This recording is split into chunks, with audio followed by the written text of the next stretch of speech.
बिस्मिल्लाहिर्रहमानिर्रहीम अस्सलाम वालेकुम। क्लास मैट्रिक आपका चैप्टर नंबर 19 में आपको करवा रही हूँ। एक्सरसाइज 19.1 हम कंप्लीट कर चुके हैं। आज हम करने जा रहे हैं एक्सरसाइज 19.2 का इंट्रो। आपके पास एक्सरसाइज 19.2 में हम किन किन चीज़ों को पढ़ेंगे, किस तरह से आपके पास जो है वो एक्सरसाइज में क्या क्या दिया गया और किस किस तरह से हमें सॉल्व करना है, तमाम चीज़ें हम बेसिक इंट्रोडक्शन में देखते हैं।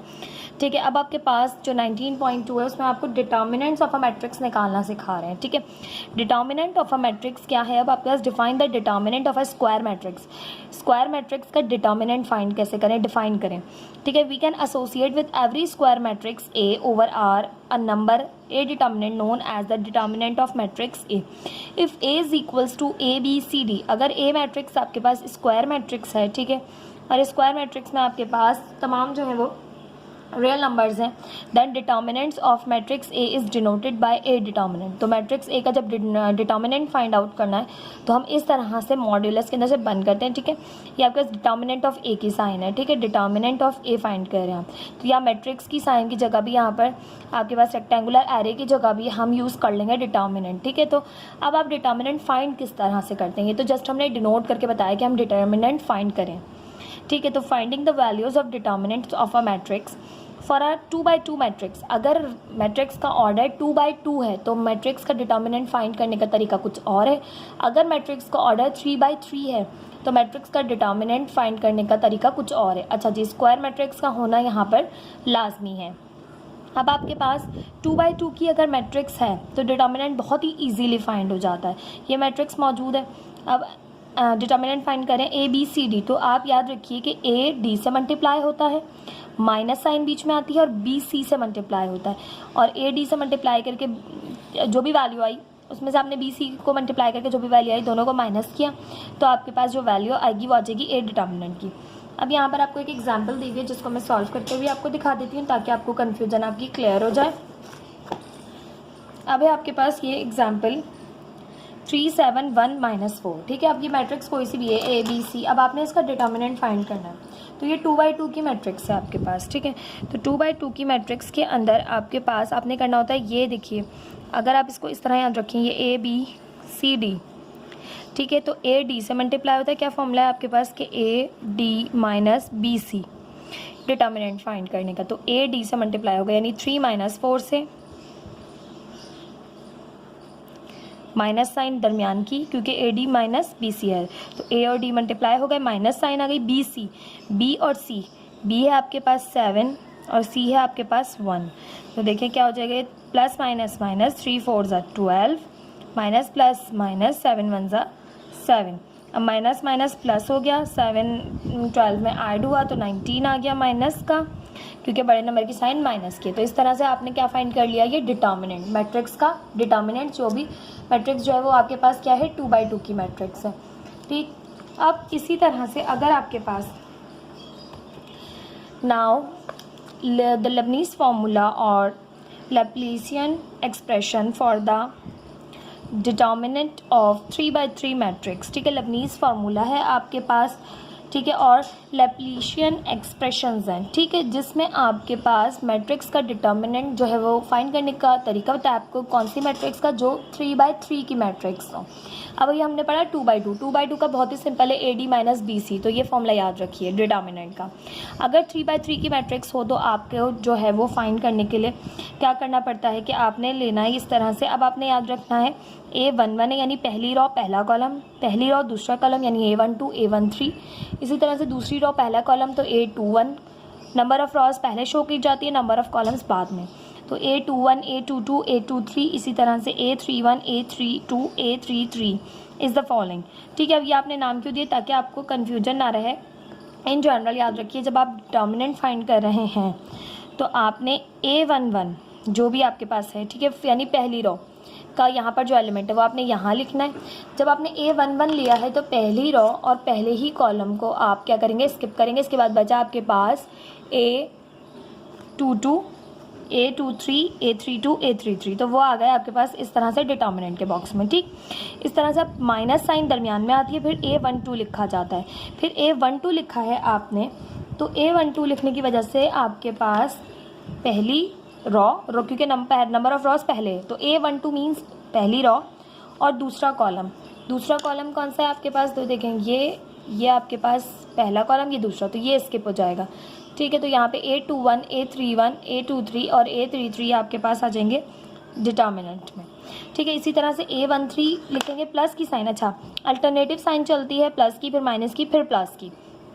अब A13 लिखेंगे तो पहली रॉ और तीसरा कॉलम स्किप होगा, तो A21, A22, A31, A32 आपके पास इस तरह से आ जाएंगे।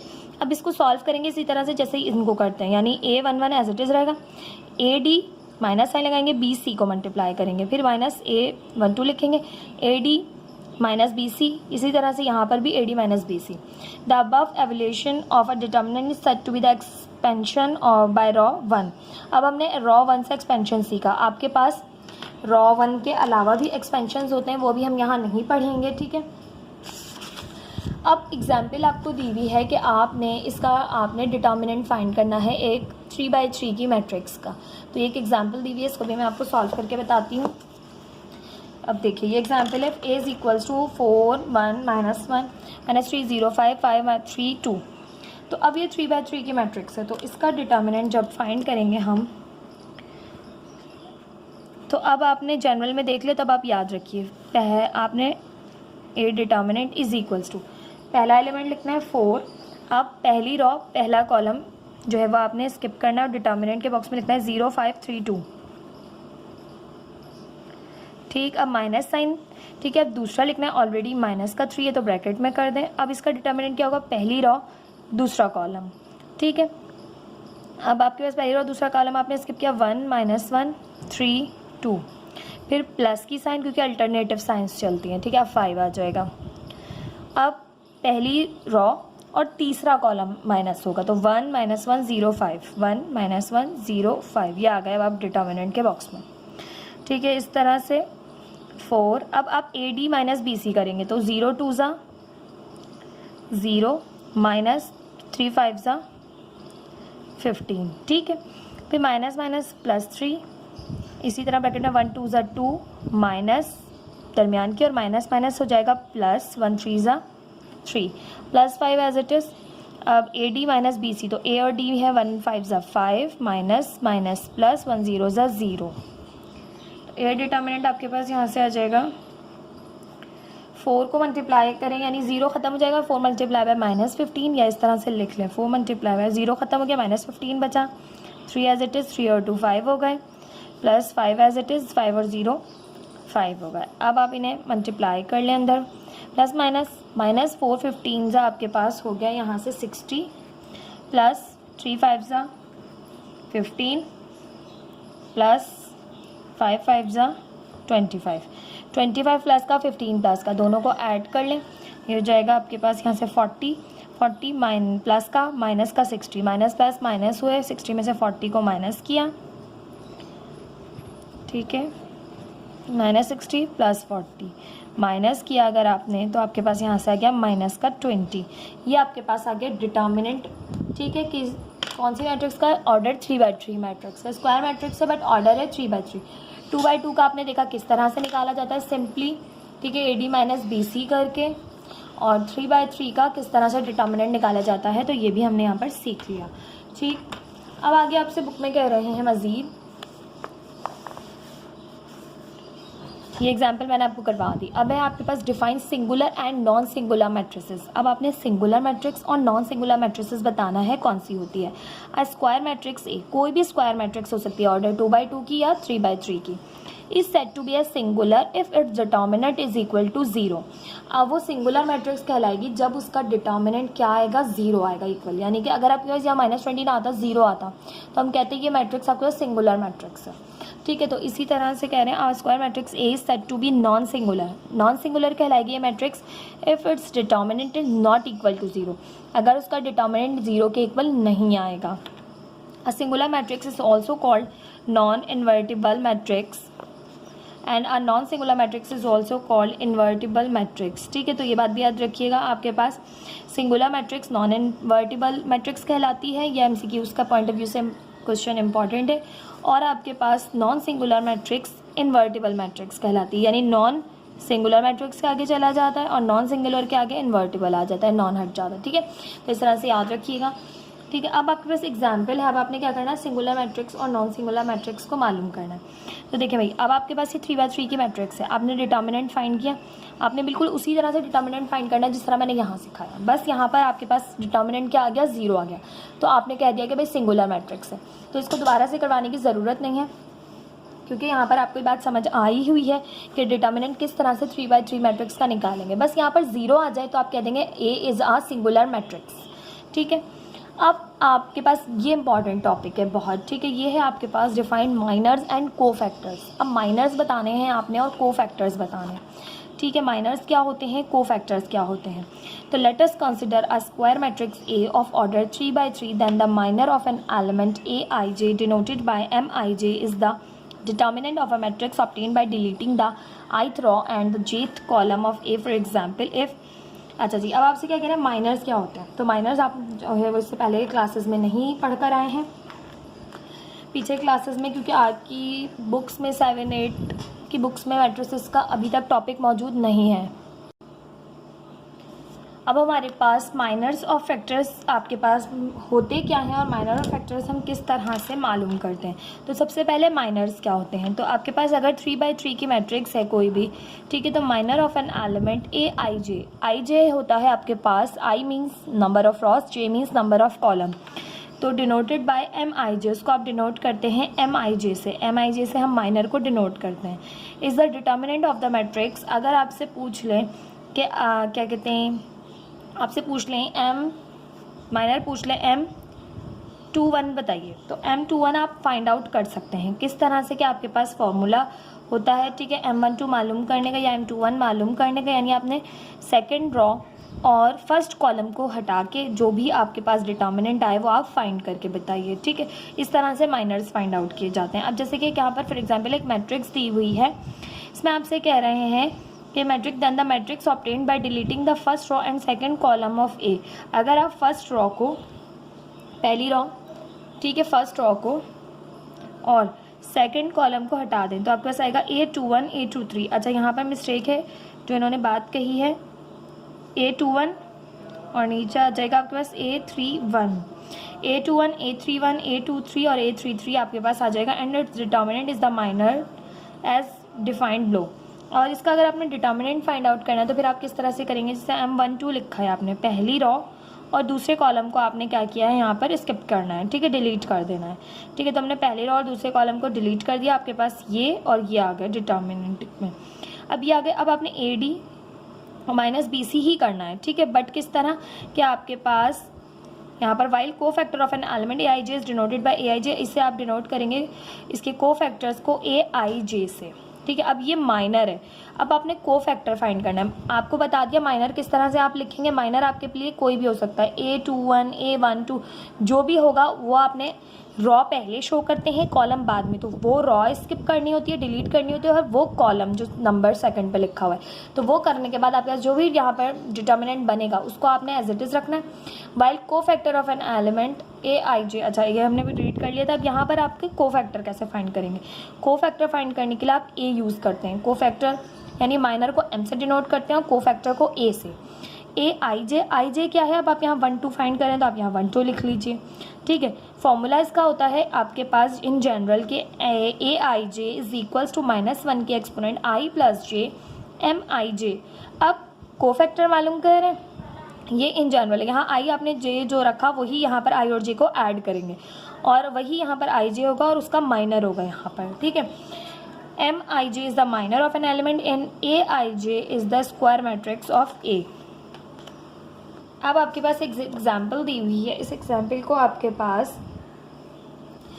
इस तरह से आप समझें कि ये आपने माइनर भी निकालना है यहाँ पर और यहाँ पर आपने यहाँ को फैक्टर भी निकालना है इस मैट्रिक्स में। अगर आपसे MCQs में पूछ लें, कोई भी मैट्रिक्स दे दें, कहें कि माइनर फाइंड कीजिए या फिर आपसे कह दें को फैक्टर फाइंड कीजिए, तो माइनर को M से डिनोट करेंगे, को फैक्टर को A से। तो M आप निकाल रहे हैं यहाँ पर 1 2, M12 के लिए आपने फर्स्ट रॉ, पहले रॉ लिखा होता है, सेकंड में कॉलम, पहली रॉ और दूसरे कॉलम को हटा दिया तो आपके पास 6 1 4 -7 आ गए डिटर्मिनेंट में। वही करना है आपने, इसको इससे मल्टीप्लाई करना है, माइनस साइन लगानी है, देन मैंने इसको इससे मल्टीप्लाई करना है। 6 7 42, ठीक है, माइनस का और माइनस 4 1 4, तो माइनस माइनस प्लस हो गए, 42 में 4 को ऐड कर लिया, 46 आ गया। ठीक है, आपने फाइंड कर लिया माइनर M12 फाइंड कर लिया। ठीक है, अब इसी तरह से अगर आपसे कहें कोफैक्टर फाइंड कीजिए, अब कोफैक्टर के लिए आपको A12 दिया हुआ है, तो M12 और A12 ही दिया हुआ है, तो इसलिए माइनर को दोबारा फाइंड करने की ज़रूरत नहीं पड़ेगी। अब आप कोफैक्टर का फॉर्मूला जो है वो यूज़ कर सकते हैं कि आपके पास कोफैक्टर का फॉर्मूला इन जनरल होता है कि आपके पास AIJ इज़ इक्वल टू -1 की एक्सपोनेंट I प्लस J और MIJ। अब IJ यहाँ जो होंगे वही I और J यहाँ ऐड होंगे, वही I और J का आपने माइनर भी यहाँ ऐड करना है। ठीक है, अब आपकी मर्ज़ी, आपने ऐसे माइनर फाइंड किया हुआ है तो आप जस्ट ऐसे M12 लिख दीजिए, और M12 आपने फाइंड किया हुआ है तो आप M12 की वैल्यू लिख दें। अदरवाइज़ अगर आपने M12 नहीं फाइंड किया हुआ और आपको डायरेक्ट जस्ट आपको कोफैक्टर फाइंड करने के लिए कहा गया है, तो आप इस तरह से रखें IJ और यहाँ इस तरह से रखेंगे। ठीक है, कि आपके पास MIJ, अब M21 है तो यहाँ पर आप उसकी वैल्यू पुट कर सकते हैं। ठीक है, जो भी आपके पास MIJ जो होगा, यहाँ पे अगर आपको दिया हुआ है 1 2, तो 1 2 के लिए आपके पास ये क्या था, 1 2 के लिए था 6 1 4 7। ठीक है, इन जनरल फार्मूला आपके पास ये होगा जो आपने याद रखना है। अदरवाइज़ आप जब सॉल्व करेंगे और आपको माइनर नहीं पता, आपने माइनर पहले फाइंड नहीं किया इस तरह से, ठीक है, तो आप डायरेक्ट इसी फार्मूले में माइनर को इस तरह से ऐड करके माइनर फाइंड कर सकते हैं। ठीक है, आगे इस तरह के क्वेश्चंस हैं मैं आपको सॉल्व करवाऊंगी। अभी हमने माइनर जो है वो M12 फाइंड कर लिया, वो -46 आया, तो हमने फार्मूले में यहाँ पर आपके पास M12 था, यहाँ पे 1 2 लिखा, -1 लिखा, 1 + 2 किया, यहाँ पर M12 लिखा, M12 और -46 फाइंड कर चुके हैं। M12 इज इक्वल टू 2 + 1 3 हो गया। -1 के एक्सपोनेंट अगर ऑड हो, ठीक है, नेगेटिव नंबर के एक्सपोनेंट अगर ऑड हो तो नेगेटिव साइन वापस आती है। अगर नेगेटिव नंबर के एक्सपोनेंट आपके पास क्या हो, और इवन हो, तो आपके पास माइनस साइन ख़त्म हो जाती है। ठीक है, अब यहाँ पर -1 आ जाएगा और ये -46, माइनस माइनस प्लस हो जाएगा और 146 46 आ गया। ये आ गया आपके पास कोफैक्टर। अब कोफैक्टर भाई क्यों फाइंड करना ज़रूरी है, अब हमने कोफैक्टर क्यों सीखा, माइनर तो कोफैक्टर की ही ज़रूरत है, यानी हमें माइनर मालूम करना कोफैक्टर मालूम करने के लिए ज़रूरी है। अब आपके पास माइनर फाइंड आउट करना तो ज़रूरी है, किसकी वजह से, कोफैक्टर के लिए। अब हमें पता है कि हमें माइनर मालूम करना है क्योंकि हमें कोफैक्टर मालूम करना है। अब कोफैक्टर क्यों ज़रूरी है आपके पास, तो कोफैक्टर आपको किसी भी मैट्रिक्स का एडजॉइंट मालूम करने के लिए ज़रूरी है। 3/3 की मैट्रिक्स, अब 2/2 की मैट्रिक्स का एडजॉइंट किस तरह से मालूम करते हैं और 3/3 की मैट्रिक्स का एडजॉइंट किस तरह से मालूम करते हैं। अब एडजॉइंट क्यों ज़रूरी है, क्योंकि हम जानते हैं किसी भी मैट्रिक्स का इन्वर्स निकालना हो हमने, ठीक है, जो हम पीछे पढ़कर बहुत दफ़ा पढ़ के आए कि हमें पढ़ना इन्वर्स निकालना हो किसी भी मैट्रिक्स का, तो हम उसका एडजॉइंट को उसके डिटर्मिनेंट से जो है वो क्या कर देते हैं, डिवाइड कर देते हैं। ठीक है, अब हमने डिटर्मिनेंट निकालना यहाँ पर सीख लिया कि डिटर्मिनेंट आपके पास किस तरह से निकालते हैं, 2/2 का। ठीक है, पीछे हमने सीखा 2/2 का, और यहाँ पर हमने डिटर्मिनेंट निकालना सीखा था 3/3 मैट्रिक्स का। अब डिटर्मिनेंट तो हमें पता चल गया कैसे, अब इन्वर्स निकालने के लिए हमें एडजॉइंट भी तो चाहिए। तो एडजॉइंट अगर 2/2 की मैट्रिक्स हो तो किस तरह से फाइंड करेंगे, और 3/3 की मैट्रिक्स हो तो किस तरह से फाइंड करेंगे, ये अब हम सीखेंगे।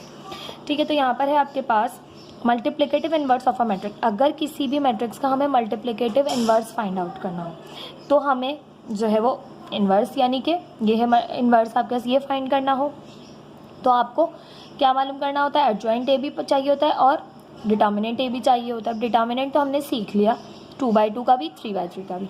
अब हम सीखेंगे एडजॉइंट निकालना 2/2 का और 3/3 का। तो the adjoint of a matrix with order 2/2, अगर आपकी मैट्रिक्स 2/2 की हो, the adjoint of a matrix A is the transpose of the matrix of cofactor of A. अब आपके पास क्या हो जाता है, that A B C D, then the adjoint of matrix A is denoted by adjoint A और adjoint A, इस तरह से आप लिख देते हैं।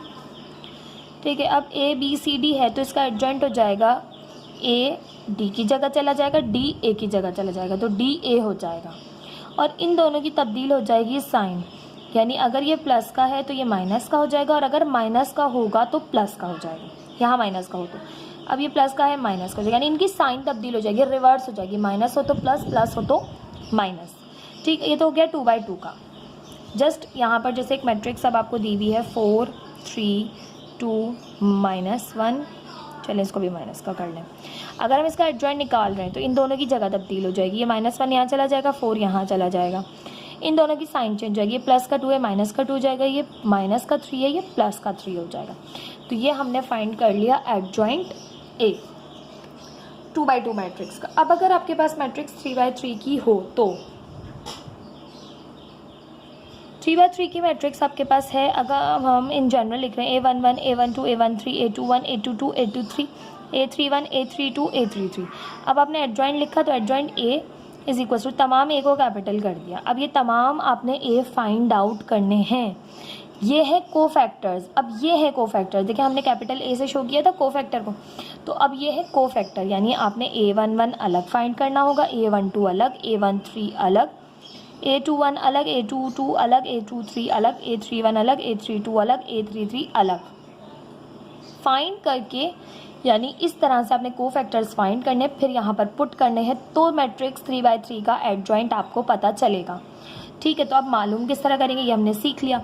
अब हम इसकी एक एग्जांपल भी कर लेते हैं कि अगर आपको किसी भी मैट्रिक्स का आपने एडजॉइंट फाइंड आउट करना हो 3x3 की, तो आप किस तरह से जो है वो फाइंड आउट करेंगे तमाम के तमाम। ठीक है, तो यहाँ पर एग्जाम्पल दी हुई आपको, where A11 A12 A33 are cofactors of A, ये तमाम कोफैक्टर्स हैं ए के। अच्छा जी, एग्जाम्पल दी हुई find the adjoint of matrix A, adjoint find कीजिए मैट्रिक्स ए के। तो अब हम मैट्रिक्स ए के एडजॉइंट फाइंड आउट करेंगे। अब हमारे पास मल्टीप्लिकेटिव इनवर्स फाइंड आउट करने के लिए हमें ज़रूरत है एडजॉइंट की भी। तो एडजॉइंट आपने किस तरह से फाइंड किया, 2x2 मैट्रिक्स का, यहाँ पे इनकी पोजीशन चेंज कर दी, इनकी साइन चेंज कर दी। अब आप 3x3 मैट्रिक्स को जो है वो इस तरह से कन्वर्ट करते हैं, A11 A12 A13 A21 A22 A23 A31 A32 A33। अब आप फाइंड करेंगे एडजॉइंट जो है वो इस मैट्रिक्स का जिसका ऑर्डर है 3x3 का। अब यहाँ पर इन जनरल मैंने फॉर्मूला यहाँ लिख दिया है कि AIJ इज इक्वल टू -1 की एक्सपोनेंट I + J MIJ। अब ये माइनर्स है, ये कोफैक्टर्स है। माइनर्स अब आपको पता चल गया क्यों फाइंड करना है, ताकि आप जो है वो कोफैक्टर फाइंड कर सकें। अब यहाँ पर इस मैट्रिक्स में आपने सोल्यूशन में स्टार्ट करना है, और क्या करना है, सबसे पहले आपने मैट्रिक्स में देते जाना है कि यहाँ पर A इज इक्वल्स टू 3 2 1 1 -2 2 -1 0 -1, ये मैट्रिक्स है। ठीक है, तो अब आप ले लेंगे इस मैट्रिक्स को, एडजॉइंट फाइंड कर रहे हैं आप, तो adjoint A is equals to, अब आपके पास ये हो जाएगा A11 इस तरह से, A12 A13 A21 A22 A23 A31 A32 A33। ठीक है, इस तरह से। अब आप 1 बाय 1 फाइंड करें, तो सबसे पहले फर्स्ट हम यहाँ पर लिखेंगे, first find all the factors of cofactors of matrix ए। पहले कोफैक्टर्स फाइंड करेंगे, तो सबसे पहले हम फाइंड कर रहे हैं A11 फाइंड कर रहे हैं, तो -1 की एक्सपोनेंट हो जाएगी 1 + 1, और जो कि आपके पास यहाँ पर MIJ है। ठीक है, तो M11 होगा, माइनर है। ठीक है, तो A11 इज इक्वल्स टू -1 की यहाँ पर एक्सपोनेंट हो जाएगी 1 + 1 ही रखिए अभी। अब MIJ है, सॉरी IJ है, तो यानी 1 1 है। अब M11 आपके पास क्या होगा, यानी आपने पहली रो पहला कॉलम स्किप करना है, -2 2 0 -1 बचेगा आपके पास। ठीक है, 1 1 का मतलब पहली रो पहला कॉलम, तो ये हो जाएगा आपके पास -2 2 0 -1। अब हमने अलग से फाइंड नहीं किया, माइनर को हम साथ ही फाइंड कर रहे हैं कोफैक्टर में ही। ठीक है, तो जब हमने एग्जाम्पल की थी आपके पास पीछे वाली, तो एग्जाम्पल में हमने क्या कहा था, मैंने कहा था कि हमने माइनर फाइंड कर लिया, इसलिए माइनर की वैल्यू डायरेक्ट रख दी। अगर माइनर फाइंड करना पड़े इसी स्टेप में, तो किस तरह करेंगे, बिल्कुल इसी तरह कि आप 1 को, यानी 1 1 है तो पहली रो पहले कॉलम को स्किप करेंगे, डिलीट करेंगे, बाकी तमाम लिख देंगे डिटर्मिनेंट बना के। ठीक है, अब आप क्या करेंगे, वही फॉर्मूला AD - BC, तो -2 को मल्टीप्लाई करें आप किससे, -1 से, और माइनस बीच में, और 0 को मल्टीप्लाई करें 2 से, ठीक है, तो ये A11 इज इक्वल्स टू -1 के ऊपर A1 जो है वो आपके पास एक्सपोनेंट है, तो -1 हो जाएगा प्लस का 1, और यहाँ पर आपके पास हो जाएगा multiply by minus minus plus 2 1 ज़ा 2 माइनस 0 2 ज़ा 0। अब 2 माइनस 0 आपके पास यहाँ से हो जाएगा 2, तो 1 मल्टीप्लाई बाय 2, A11 आपके पास यहाँ से आ जाएगा 2। ठीक है, अब बुक में आपको बड़े शॉर्ट तरीके से जो है ना करके दिया हुआ है, अगर आप इसमें से कोई भी स्टेप स्किप करके जो है वो बहुत आसानी के साथ कर सकते हैं तो आप इस तरह कर लीजिए। मैंने आपको तमाम स्टेप्स इसलिए समझाए ताकि आपको पता चल जाए ये 2 किस तरह से आया है। ठीक है, अब आपके पास मज़ीद करें तो हमारे पास अब हम फाइंड कर रहे हैं A12। ठीक है, A12, तो 1 2 के लिए आपके पास -1 की एक्सपोनेंट हो जाएगी 1 + 2 और M12। ठीक है, अब A12 इज इक्वल्स टू -1 के एक्सपोनेंट 1 + 2। अब M12 के लिए क्या होगा, अब आपके पास 1 है रॉ और 2 है कॉलम, पहली रॉ दूसरा कॉलम, तो क्या बचा 2 1 0 -1, 2 1 0 -1। ठीक है, पहली रॉ दूसरा कॉलम हमने स्किप किया है। A12 इज इक्वल्स टू -1 के एक्सपोनेंट 1 + 2 हो जाएगी 3, और यहाँ पर करें तो प्लस माइनस माइनस 2 1 ज़ा 2 माइनस 0 1 ज़ा 0। A12 आपके पास यहाँ से आ जाएगा -1 के एक्सपोनेंट 3, अच्छा -1 के एक्सपोनेंट 3 सॉल्व करें तो -1 ही आएगा, और यहाँ पे बचेगा -2, तो A12 आपके पास हो जाएगा -2।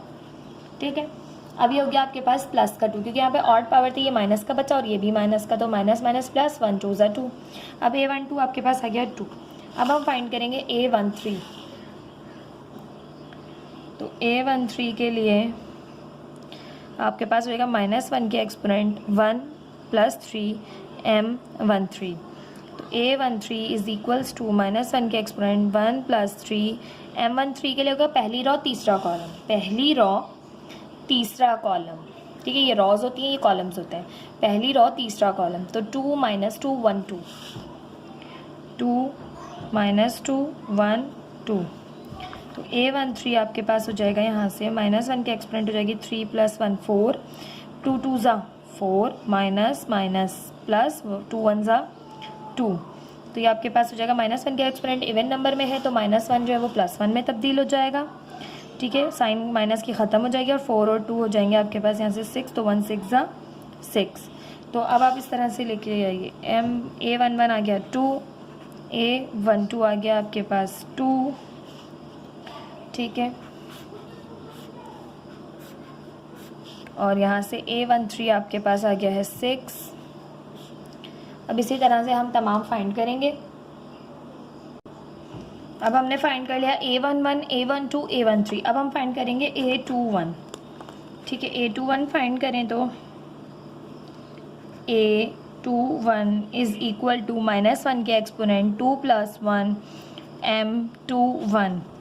A21 इज इक्वल्स टू -1 के एक्सपोनेंट 2 + 1 M21 क्या हो जाएगा अब आपका सेकेंड रॉ फर्स्ट कॉलम, तो सेकेंड रॉ को और फर्स्ट कॉलम को आपने स्किप करना है। ठीक है, तो देखिए बहुत ध्यान से कीजिएगा, पेंसिल का यूज़ कीजिएगा इसमें कि आपने सेकंड जो है ना रॉ को और फर्स्ट कॉलम को स्किप करना है। तो आपके पास यहाँ पे बच जाएगा 3 1 -1 और -1। ठीक है, इस तरह से आ जाएगा, यानी आपने क्या किया है, आपने सेकंड रॉ और फर्स्ट कॉलम को यहाँ पर स्किप किया है। अब आप कर लें उसी तरह से जिस तरह से आपने करना पीछे किया है, -1 के एक्सपोनेंट 2 + 1 3 हो गई, और यहाँ पर प्लस माइनस माइनस 3 1 ज़ा 3 माइनस माइनस प्लस 1 1 ज़ा 1, माइनस दरमियान की होती है तो उससे हमने मल्टीप्लाई किया तो माइनस माइनस हो गई प्लस।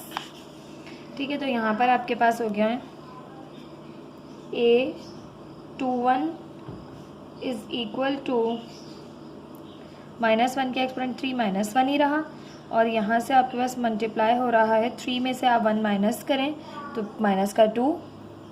अब हमारे पास यहाँ पर हमने फाइंड कर लिया A11 A12 A13। अब हम फाइंड करेंगे A21। ठीक, तो A21 फाइंड करने के लिए यहाँ पे आप लिखेंगे A21 इज इक्वल्स टू -1 के एक्सपोनेंट 2 + 1 M21। अब M21 आपके पास क्या हो जाएगा, तो -1 के एक्सपोनेंट तो 2 + 1 एज इट इज़ लिख लें। M21 हो जाएगा आपका सेकंड रो और फर्स्ट कॉलम का स्किप करना है। इसके लिए आप पेंसिल का यूज़ कीजिएगा ताकि आप कोई गड़बड़ ना करें। सेकंड रो और फर्स्ट कॉलम को आपने स्किप करना है, ठीक है। सेकंड रो और फर्स्ट कॉलम, तो आपके पास क्या बचेगा डिटर्मिनेंट के लिए, 1 2 -1 -1। A21 इज इक्वल्स टू -1 के एक्सपोनेंट 3 आ जाएगी, 2 + 1 किया तो यहाँ पे करें प्लस माइनस, माइनस 1 1 ज़ा 1 और माइनस बीच में आती है तो माइनस माइनस प्लस 1 2 ज़ा 2। तो A21 इज इक्वल्स टू -1 के एक्सपोनेंट ऑड नंबर में है तो माइनस का 1 आ जाएगा, माइनस साइन 1 के साथ आएगी। यहाँ पर करें तो प्लस माइनस माइनस 2 में से 1 माइनस किया, 1 बचा। तो यहाँ पर आपके पास आ जाएगा A21 इज इक्वल्स टू -1, ठीक। अब A21 हो गया, A22 फाइंड करें। A22 तो -1 की एक्सपोनेंट 1 2 + 2 2 + 2 आ जाएगी और M22। अब A22 इज इक्वल्स टू -1 की एक्सपोनेंट 2 + 2 M22 क्या हो जाएगा, यानी सेकंड रो और सेकंड ही कॉलम, ठीक है। तो इसे रेस कीजिए, पेंसिल का यूज़ करेंगे तो आपको बहुत आसानी से इसका क्वेश्चन हो जाएगा। सेकंड रो तो सेकंड रो ही हो गई और सेकंड कॉलम, ठीक है। तो अब आपके पास MI2 क्या बचेगा, यहाँ पे M22 अब आपके पास बचेगा डिटर्मिनेंट में 3 1 -1 -1। तो A22 इज इक्वल्स टू -1 के एक्सपोनेंट 4 और यहाँ पे करें प्लस माइनस माइनस, 3 1 ज़ा 3 माइनस माइनस प्लस 1 1 ज़ा 1। माइनस दरमियान में आती है, आपके पास होता है AD - BC। तो A और D को मल्टीप्लाई करते हैं, माइनस साइन लगाते हैं, B और C को करते हैं। तो माइनस जो बीच की है वो मल्टीप्लाई करती हूँ मैं इससे, ठीक है। तो माइनस माइनस प्लस हो जाता है। A22 इज इक्वल टू -1 के एक्सपोनेंट इवन नंबर में है तो -1 + 1 में तब्दील हो जाएगा और यहाँ से 3 में से 1 माइनस करेंगे तो आपके पास आ जाएगा 2 माइनस का, क्योंकि बड़ा नंबर माइनस का है। तो ये minus plus plus minus minus 1 2 ज़ा 2, ये आ गया A22। इसी तरह से आप फाइंड करेंगे A23 -1 के exponent 2 + 3 M23। A23 is equals to -1 के एक्सपोनेंट 2 + 3। अब M23 आपके पास क्या होगा, तो 2 सेकेंड रॉ। अब कॉलम तब्दील हो रहे हैं, रॉ सेम चल रही हैं। सेकेंड रॉ M23 फाइंड करें ना, तो सेकेंड रॉ और थर्ड कॉलम। तो आपके पास रिमेनिंग बचेगा डिटर्मिनेंट में 3 1 1 2 3 1 1 2, ठीक। अब आप उसी तरह से फाइंड कर लें। A23 इज इक्वल्स टू -1 के एक्सपोनेंट 5 3 2 ज़ा 6 -1 1 ज़ा 1। A23 इज इक्वल्स टू -1 वापस आएगा क्योंकि एक्सपोनेंट जो है वो माइनस वापस आया क्योंकि एक्सपोनेंट ऑड नंबर में है और 6 - 1 किया तो 5। A23 is equals to minus plus minus 1 5 ज़ा 5, ये आ गया आपके पास A23। अभी हमारे पास आ गया M23। नाउ अब आपने फाइंड करना है A31। तो A31 के लिए A31 के लिए -1 के exponent 3 + 1 M31। A31 is equals to -1 के एक्सपोनेंट 4 और यहाँ पे हो जाएगा M31। तो थर्ड रॉ और फर्स्ट कॉलम, ठीक है। तो अब आप थर्ड रॉ और फर्स्ट कॉलम को स्किप करेंगे, raw third first column M31। तो आपके पास आ जाएगा 1 -2 -1 0। A31 इज इक्वल्स टू -1 के एक्सपोनेंट 4 सॉल्व की तो ये +1 में तब्दील हो गया और यहाँ पर ये हो गया 1 0 ज़ा 0 माइनस। अब 2 माइनस है, ठीक है, और एक बीच में फॉर्मूले के माइनस है तो minus minus plus plus minus minus 1 2 ज़ा 2। A31 आपके पास यहाँ से आ गया 1 × -2 तो माइनस का 2। अब मालूम करेंगे A32 -1 के एक्सपोनेंट आपके पास आ गई 3 + 2 और यहाँ पर लिख लें M32। A32 is equals to -1 के एक्सपोनेंट 5 और M32 हो जाएगा आपके पास यहाँ से 3 2 थर्ड रॉ और सेकंड कॉलम। ठीक है, तो अब आपके पास बचा 3 2 -1 0, 3 2 -1 0। A32 इज इक्वल टू -1 के एक्सपोनेंट देखें यहाँ पर ऑड नंबर में है तो आपके पास जो है वो माइनस वापस आई -1, और यहाँ से करें 3 0 ज़ा 0 माइनस माइनस प्लस 1 2 ज़ा 2, तो A32 is equal to -1 multiply by +2, तो माइनस प्लस माइनस 1 2 ज़ा 2, तो ये आ गया आपके पास A32। इसी तरह से A33 फाइंड कर, A33 इज इक्वल टू -1 के exponent 3 + 3 M33, A33 is equal to -1 के एक्सपोनेंट 3 + 3 6, और M33 हो गया थर्ड रॉ थर्ड कॉलम।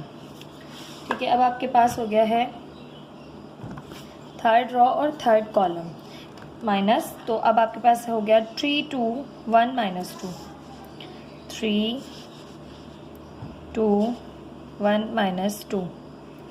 ठीक है, अब A33 इज इक्वल्स टू -1 के एक्सपोनेंट एवन नंबर में है तो माइनस प्लस में चेंज हो गई, प्लस माइनस माइनस 3 2 ज़ा 6 माइनस प्लस माइनस 1 2 ज़ा 2, ये हो जाएगा A33 is equals to 1 multiply by minus minus plus हो गए और साइन बड़े नंबर की आई, A33 इज इक्वल्स टू -8। अब आपके पास तमाम को फैक्टर्स आ गए। अब जितने भी को फैक्टर्स आए हैं आपने उसी तरह से लिखना है, इस तरह से आपने adjoint A is equals to. ठीक है, अब आप यहाँ जानते हैं A11 की वैल्यू आएगी। ठीक है, तमाम वैल्यूज़ को सामने रखिए, तो यहाँ पर आप A11 A12 A13 लिख चुके थे इस तरह से, तो अब आप इसकी जगह वैल्यूज़ पुट करेंगे, तो A11 आपके पास आया है 2, A11 आया है आपके पास 2, A12 आया है आपके पास 2, और A13 आपके पास आया है 6। ठीक, अब आपके पास A1 ये हो गए। अब आपके पास A21 second raw first column का ये आया था -1, और A22 यानी सेकेंड रॉ सेकेंड कॉलम, ये है सेकेंड रॉ सेकेंड कॉलम, ये आया था आपके पास A22 -2, A23 आया था -5, देन फिर A31 आया था -2, और A32 आया है आपके पास -2, और A33 आया है -8। ये आ गया आपके पास यहाँ से एडजॉइंट A। ठीक, अब एडजॉइंट A का आपने लेना होता है ट्रांसपोज, यानी कि अब मैं आपको बताऊँ एक और चीज़ जो मैंने पहले आपको क्यों नहीं बताई। देखें यहाँ पर ट्रांसपोज होता है। ठीक है, यानी एडजॉइंट यानी आपने ये मालूम करके इसका ट्रांसपोज ले लेना है। ट्रांसपोज अब आप जो है वो पीछे पढ़कर आए। ट्रांसपोज क्या होता है कि आपने मैट्रिक्स के जो रॉस होते हैं उनको कॉलम्स बना देना होता है। तो adjoint A is equal to, यहाँ पर आपके पास हो जाएगा 2 2 6 -1 -2 ठीक है, और -2 -1 -2 -5, अच्छा ये माइनस का 5 है, फिर -2 -2 -8। फर्स्ट रॉ को फर्स्ट कॉलम बना दिया, सेकंड रॉ को सेकंड कॉलम बना दिया, थर्ड रॉ को थर्ड कॉलम बना दिया। अब ये आपके पास आ गया है एडजॉइंट A। ठीक है, इस तरह से आपने एडजॉइंट A फाइंड करना होता है। जो है वो बहुत ज़्यादा लेंथी स्टेप्स होते हैं। यहाँ पर मैंने आपको जो है वो बहुत ही डिटेल में समझाया। आप इसको शॉर्टली भी कर सकते हैं कि भाई आप डायरेक्ट जो है इसके एक्सपेरिमेंट लिखिए, डायरेक्ट आप इन्हें मल्टीप्लाई करके इस तरह से लिखिए और जस्ट सॉल्व कर लीजिए। तो जितना आप जो है वो स्टेप्स को स्किप कर सकेंगे उतनी जल्दी आपका क्वेश्चन जो है वो हो जाएगा। ये थी आपके पास एग्जाम्पल। अब इसके बाद आ जाता है आपके पास multiplicative inverse of the non singular matrix A and verify that A inverse बराबर है I के और A इनवर्स A बराबर है I के। यानी कि आपके पास आप चाहें तो A मैट्रिक्स को मल्टीप्लाई करें A के इनवर्स से। ठीक है, अब इन्वर्स मैंने आपको बताया कि इन्वर्स कैसे फाइंड करते हैं। तो एडजॉइंट A को उसके डिटर्मिनेंट से डिवाइड करते हैं तो आपके पास इन्वर्स आ जाता है। तो आप किसी भी मैट्रिक्स का इन्वर्स मालूम कीजिए और उसी मैट्रिक्स को जो है वो उससे मल्टीप्लाई कीजिए, यानी इन्वर्स को उसी मैट्रिक्स से मल्टीप्लाई कीजिए जिसका आपने इन्वर्स फाइंड किया है, तो आपके पास यूनिट मैट्रिक्स आंसर आएगा। या फिर A इन्वर्स को A से मल्टीप्लाई कीजिए, यानी कि जो इन्वर्स आपने फाइंड किया उसको मैट्रिक्स से मल्टीप्लाई कीजिए, जो आपकी मैट्रिक्स थी जिससे आपने इन्वर्स फाइंड किया है उससे मल्टीप्लाई करें, तब भी आपके पास आइडेंटिटी मैट्रिक्स आएगी। तो उसकी एक एग्जांपल आपको ये दी हुई है। If A B are n multiply by n non singular matrices such that A B equal है बी ए के, तो ए ये किसके बराबर है, आइडेंटिटी मैट्रिक्स, और एन आपके पास शो कर रहा है ऑर्डर को, then A and B are multiplicative inverse of each other. अगर दो मैट्रिसेस का यानी एक मैट्रिक्स और उसके इन्वर्स का आंसर आइडेंटिटी मैट्रिक्स आ जाए, ठीक है, तो ये एक दूसरे के मल्टीप्लिकेटिव इन्वर्स होंगे। दो मैट्रिक्स है आपके पास कोई सी भी, अब ये इसका इन्वर्स नहीं है, दो मैट्रिसेस हैं, अगर इसको इससे मल्टीप्लाई कर लें और आई मैट्रिक्स आ जाए तो इट मीन्स ये दोनों एक दूसरे के मल्टीप्लिकेटिव इन्वर्सेस हैं। ठीक, the multiplicative inverse of A is denoted by A inverse, check whether A and B are multiplicative inverse of each other. दो मैट्रिसेस दी है, एग्जाम्पल में आपने क्या करना है, इनको मल्टीप्लाई करना है। ठीक है, मल्टीप्लाई कर लिया, हमारे पास आ गई आइडेंटिटी मैट्रिक्स। अब बी ए फाइंड किया, बी ए फाइंड करने से भी आइडेंटिटी मैट्रिक्स आ गई, तो आपने कहा ए बी एंड बी ए बराबर है आई टू इसलिए लिखा है ऑर्डर 2 है, 2 रॉज एंड 2 कॉलम्स I2 है, hence A and B are multiplicative inverse of each other. तो ए और बी जो मैट्रिसेस हैं ये मल्टीप्लिकेटिव इन्वर्स हैं एक दूसरे के, ये प्रूफ हुआ। ठीक, अब आपके पास है use the adjoint method to calculate inverse of a non singular matrix.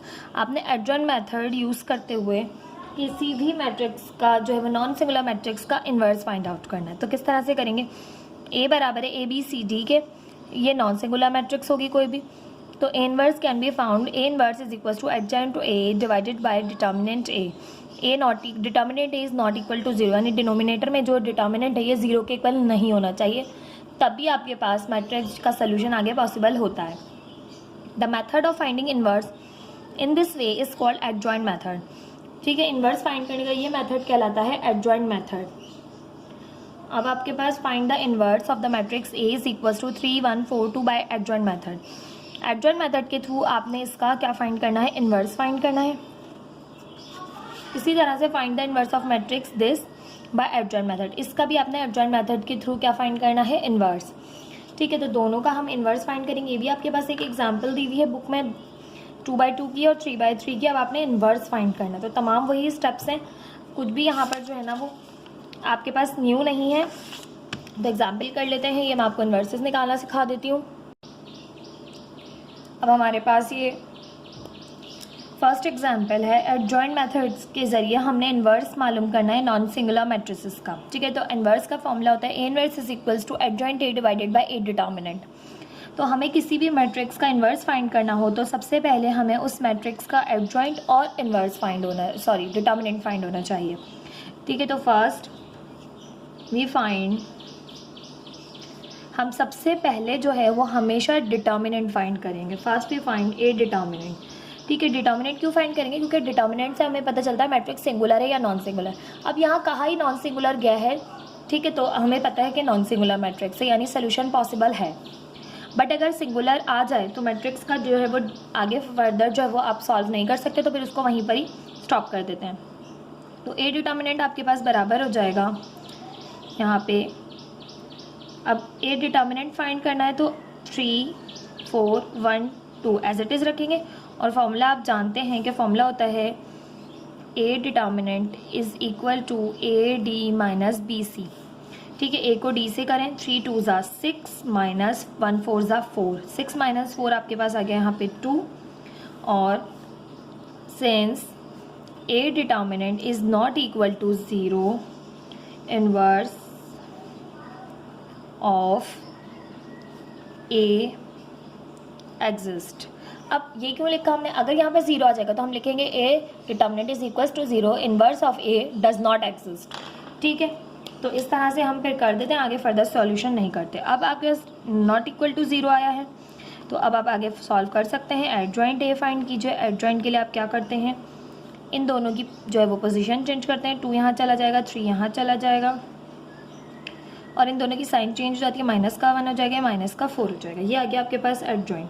अब आप जानते हैं, now find A inverse is equals to adjoint A divided by A determinant. तो इनवर्स भी फाइंड आप कर चुके हैं, एडजॉइंट भी आप फाइंड कर चुके हैं, तो एडजॉइंट रखिए। सबसे पहले आप ए डिटर्मिनेंट जो भी आया ना आपके पास आया है 2, तो अपॉन में रखा जाएगा, तो 1 ऊपर लिखिए और नीचे जो आपके पास डिटर्मिनेंट आया आप उसे लिख दीजिए। डिटर्मिनेंट आया 2, 1/2, अब आपके पास मैट्रिक्स है, जो एडजॉइंट ए है वो है 2 -4 -1 3। अब ये हाफ पूरा का पूरा अंदर मल्टीप्लाई होगा, ठीक है। तो यहाँ से आपके पास हो जाएगा A inverse is equals to 1 2 ज़ा 2 अपॉन 2, 1 -1 ज़ा -1 अपॉन 2, 1 -4 ज़ा -4 अपॉन 2, 1 3 ज़ा 3 upon 2। A inverse is equal to 2 upon 2 solve हो गया, 1 हो गया, -1 अपॉन 2 एज इट इज़ आ गया, कैंसिल नहीं हो सकता।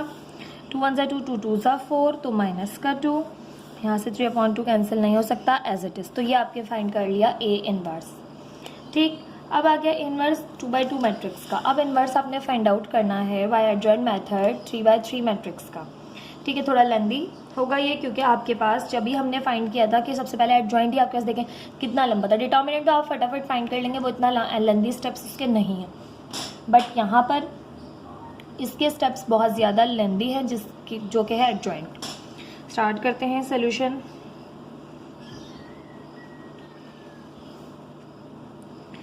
First we find A determinant, ठीक है। तो A determinant is equal to, अब आपके पास मैट्रिक्स आपके पास 3/3 के, तो ए डिटर्मिनेंट का मेथड भी थोड़ा सा चेंज है, यानी कि आपने क्या करना है 9 लिखना है, ठीक है। और इसके बाद इस रो को, इस कॉलम को आपने स्किप कर देना है, -1 0 6 -2, फिर माइनस की साइन आएगी, सेकंड लिखना है, फर्स्ट रो सेकंड कॉलम अब आपने स्किप करना है, तो आपके पास बचेगा 5 4 6 -2। अब प्लस की साइन आएगी, अल्टरनेटिव साइन चलती है, प्लस की माइनस की फिर प्लस की, 1 आएगा, और फर्स्ट रो थर्ड कॉलम अब आप स्किप करेंगे, 5 -1 4 0,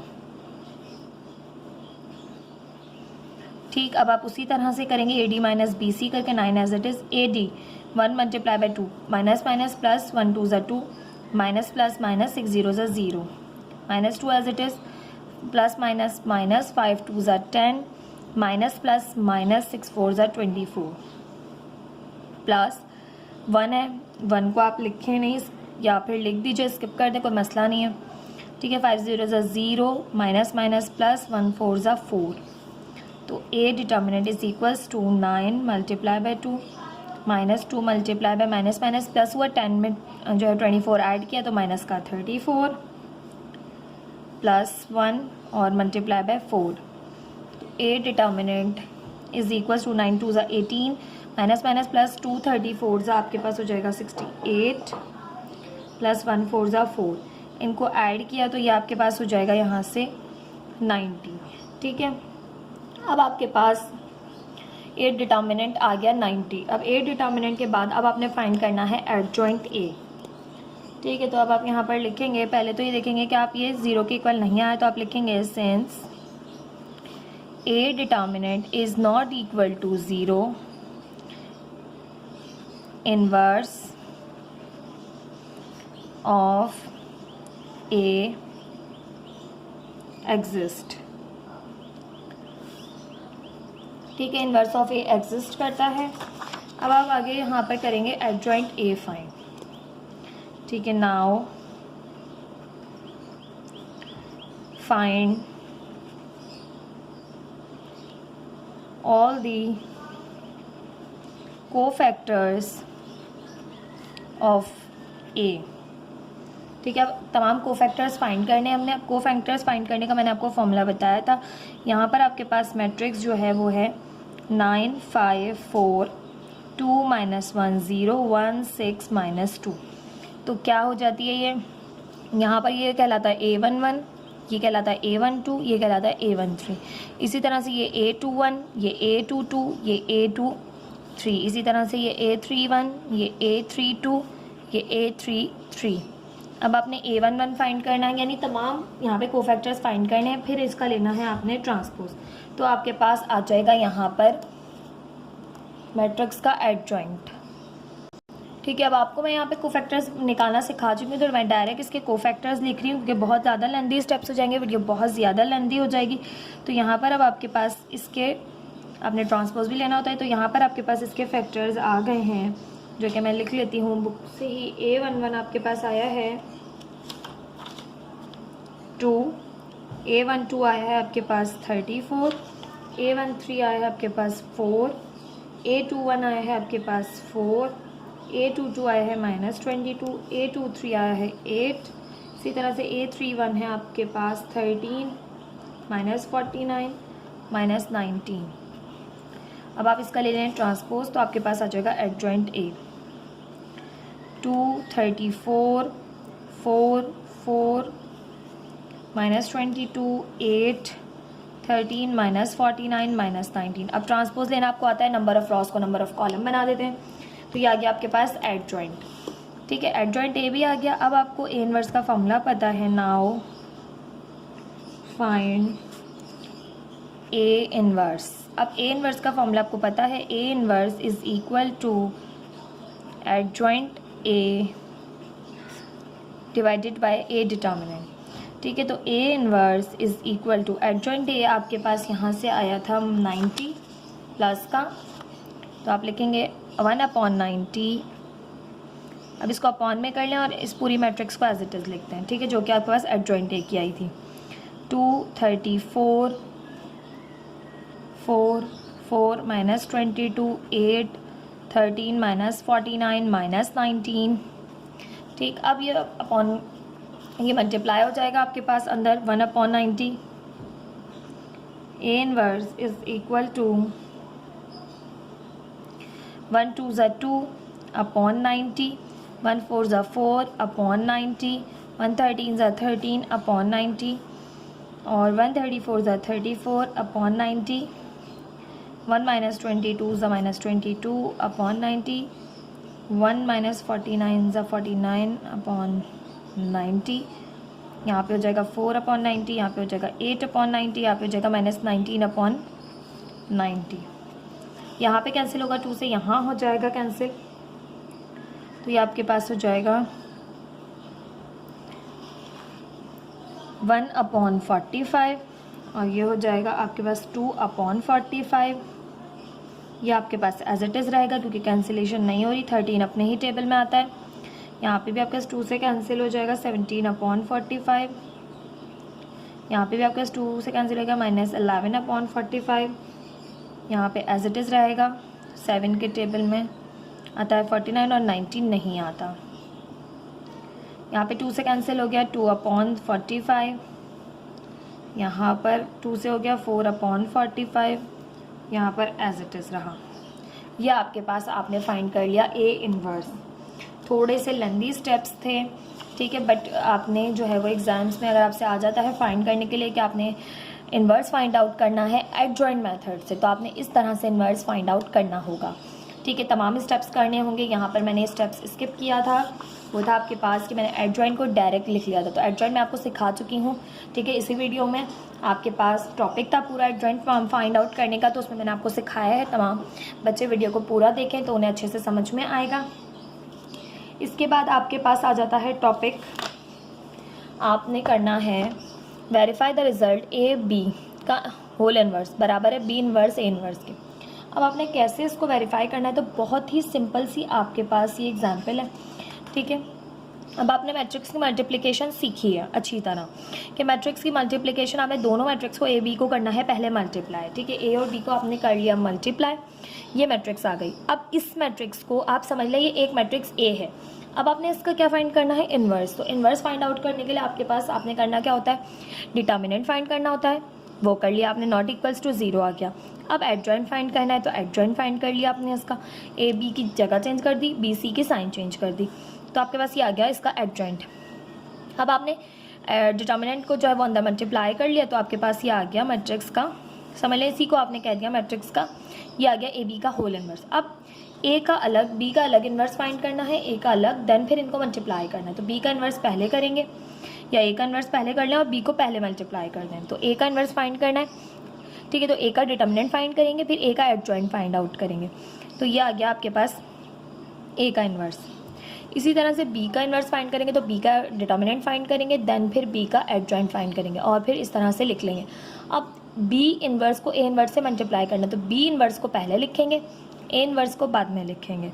ठीक है, अब आपके पास यहाँ पर यह आ गया आपके पास बी इनवर्स और ये रहा ए इनवर्स। ठीक है, अब दोनों को यहाँ पे मल्टीप्लाई किया तो दोनों मैट्रिक्स हाफ बाहर ही रखा और ये दोनों अंदर मल्टीप्लाई हुए, तो ये मैट्रिक्स इस मैट्रिक्स के ये जो आपके पास ए बी का होल इनवर्स आया था, देखें इसके बराबर आ गए। तो आपने प्रूफ कर दिया कि ए बी का होल इनवर्स बराबर होता है बी इनवर्स ए इनवर्स के। ठीक है, वीडियो बहुत ज़्यादा लंबी हो जाएगी इसलिए मैं ये एग्जाम्पल्स करवा नहीं रही। इस तरह के अगर कोई क्वेश्चंस आएंगे तो मैं क्वेश्चंस आपको ज़रूर करवाऊंगी।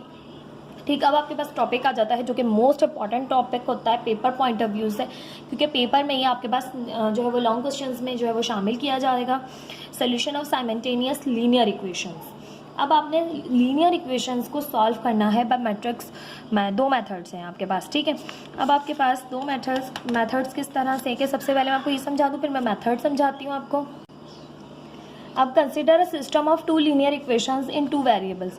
आपने दो लीनियर इक्वेशंस लेनी है जिसमें दो वेरिएबल्स हों, एक्स और वाई। ठीक है, अब आपके पास ये लीनियर इक्वेशन है, क्योंकि लीनियर इक्वेशन वो इक्वेशन होती है जहाँ वेरिएबल की सबसे बड़ी एक्सपोनेंट 1 हो, तो दोनों की एक्सपोनेंट 1 है, तो ये एक लीनियर इक्वेशन है। The system can be written in matrix form as. अब सिस्टम को जो मैट्रिक्स फॉर्म में लिखना हो तो हम लिखते हैं ए एक्स बराबर है बी के। ठीक है, ए क्या है आपके पास, ए है तमाम वो कोफिशिएंट्स जो एक्स और वाई के हैं। ठीक है, ए है कोफिशिएंट ऑफ एक्स, बी है कोफिशिएंट ऑफ वाई। ठीक है, यहाँ पर हमने इसी तरह लिखा कि a1x b1y बराबर है c1 के, a2x plus b2y is equals to c2। a1 a2 coefficient of x, b1 b2 coefficient of y। x है आपके पास वेरिएबल्स एक्स वाई और b क्या है आपके पास कांस्टेंट है c1 c2। The matrix a is called matrix of the coefficient of system, matrix x is the column matrix of unknown and b is the column matrix of constants.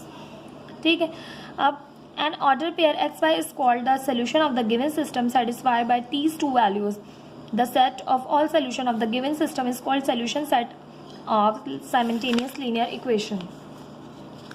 अब आपके पास कोई भी दो linear equations दे दी जाए two variables की, तो उनको solve करने का दो आपके पास मेथड्स हैं। पहला मेथड कहलाता है मैट्रिक्स इनवर्स मेथड और सेकंड मेथड आपके पास कहलाता है क्रैमर्स रूल।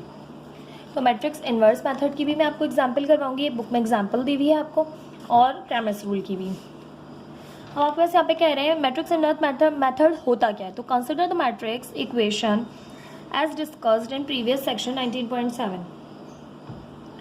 अब हमारे पास ए एक्स बराबर है बी के। ठीक है, जो कि पीछे कहा गया है कि ए एक्स बराबर है बी के, तो इसमें आपने करना क्या होता है, where A is a non singular matrix. अगर एक ए जो मैट्रिक्स है वो नॉन सिंगुलर मैट्रिक्स है, multiply both side of 2 by A inverse, दोनों साइड्स पर ए इनवर्स मल्टीप्लाई कर दीजिए। ठीक है, we get A inverse A x is equal to A inverse B.